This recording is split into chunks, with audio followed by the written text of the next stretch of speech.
গ্ৰন্থৰ অধ্যয়নে মুকলি কৰে, সমৃদ্ধ কৰে বৌদ্ধিক পৃথিৱী। বিজ্ঞজনে কয়, সকলো বস্তু কিনিবা, কিনা, পৰাপক্ষত মাহেকত একোখনকৈ ভাল কিতাপ কিনিবা। ২,৫০০ লাইব্ৰেৰী খুলিম বুলি কৈছে অসমত।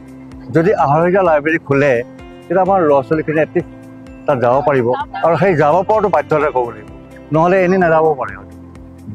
বাধ্য কৰিব লাগিব যে তোমালোকে যোৱা স্কুলত ইনফৰ্মেশ্যন এটা নটিচ দিব লাগিব, এটা খবৰ দিব লাগিব যে আপোনালোকে ল'ৰা ছোৱালীখিনিক লাইব্ৰেৰীলৈ পঠিয়াওক, এটা দিনৰ এটা পিৰিয়ডত।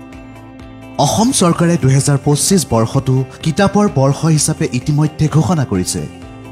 এই বৰ্ষটিত চৰকাৰী অনুষ্ঠানত কিতাপক আনুষ্ঠানিক উপহাৰ হিচাপে আগবঢ়োৱা যুৱ লেখক আৰু গ্ৰন্থমেলাক সমৰ্থনৰ লগতে ৰাজ্যজুৰি পুথিভঁৰাল নিৰ্মাণৰ বাবে বৃহৎ সংখ্যক পুঁজি অনুমোদন জনাইছে।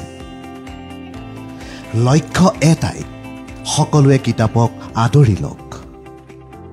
বিশ্ব গ্ৰন্থ দিৱসৰ শুভেচ্ছা।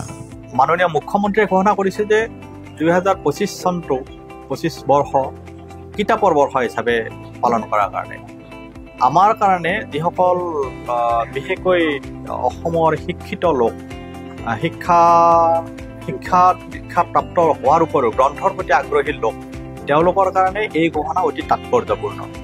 এই বৰ্ষটো ঘোষণা কৰাৰ পাছতেই চৰকাৰে প্ৰায় নহয় ২৫০০ পুথিভঁৰাল নিৰ্মাণৰ সিদ্ধান্ত লৈছে, আৰু এই মৰ্মে পুথিভঁৰালসমূহ নিৰ্মাণ কৰাৰ পাছত যেতিয়া এটা অসমত পৰিকাঠামো এটা হ'ব অধ্যয়নৰ, আৰু ইয়ে আমাৰ গোটেই জাতিটোক, অসমৰ সমূহ জনগণক শিক্ষিত হোৱাৰ লগতে গ্ৰন্থ অধ্যয়নৰ প্ৰতি আগ্ৰহী কৰি তুলিব।